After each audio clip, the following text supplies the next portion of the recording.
Hey guys, welcome back to Average Homeowner. I'm making another puppet for my grandson. He has a game he likes called Five Nights at Freddy's. It's some kind of video game, I don't know. Anyhow, I asked him what his favorite character is, and he told me it is this guy. It's the plushy version of the character. Take this tape off. This tape I used to make a pattern from him to make this guy.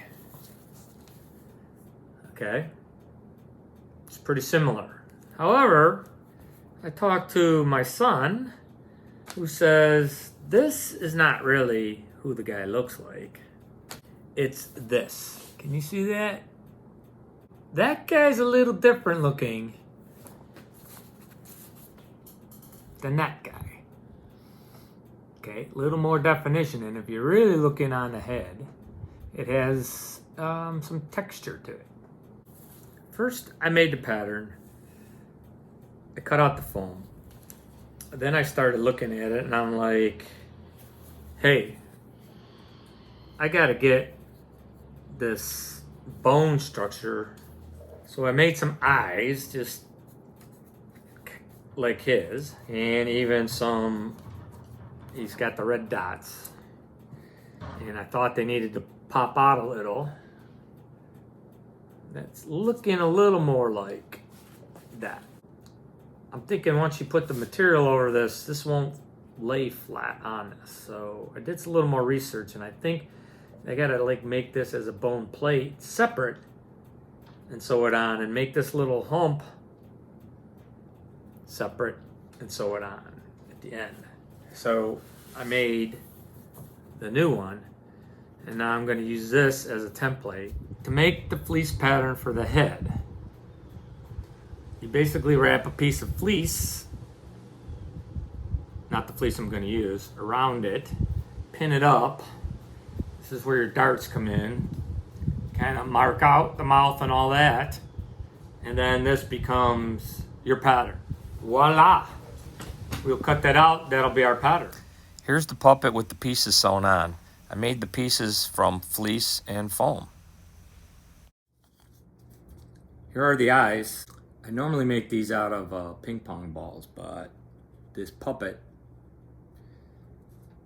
calls for a different style of eyes, so I'm gonna make them out of wood. I slice some wood down on the bandsaw here, and now I'm gonna cut these out. Those will look good painted black. They'll look a little bit evil, which is what we're going for. Okay, because the face is curved, I have to put a curve in the wood, otherwise it would stick out and not fit flush to the face. So this is how we do it. I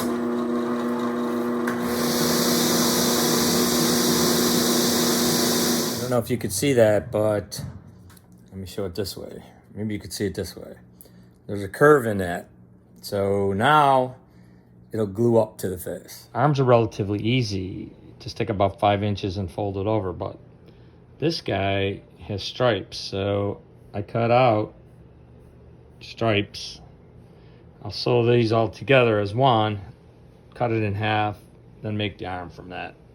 I'm gonna say that this wasn't the easiest thing to do, but it is done. We'll move on. So let me catch you up on a few things about our puppet to puppet project.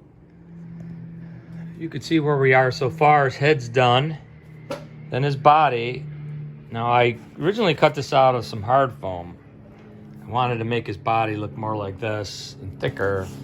And when I did that and folded the foam, I didn't like how it looked.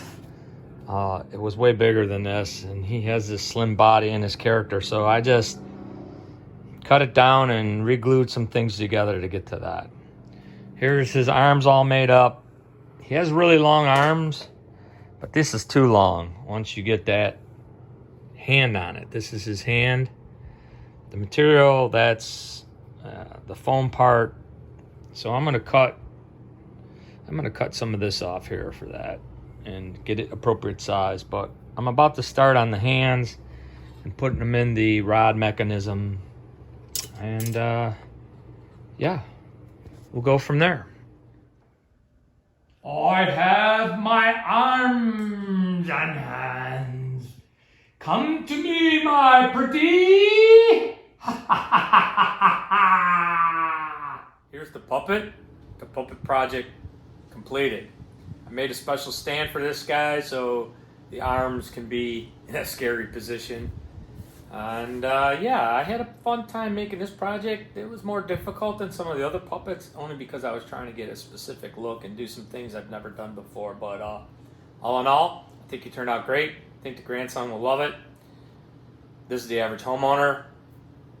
Till the next time.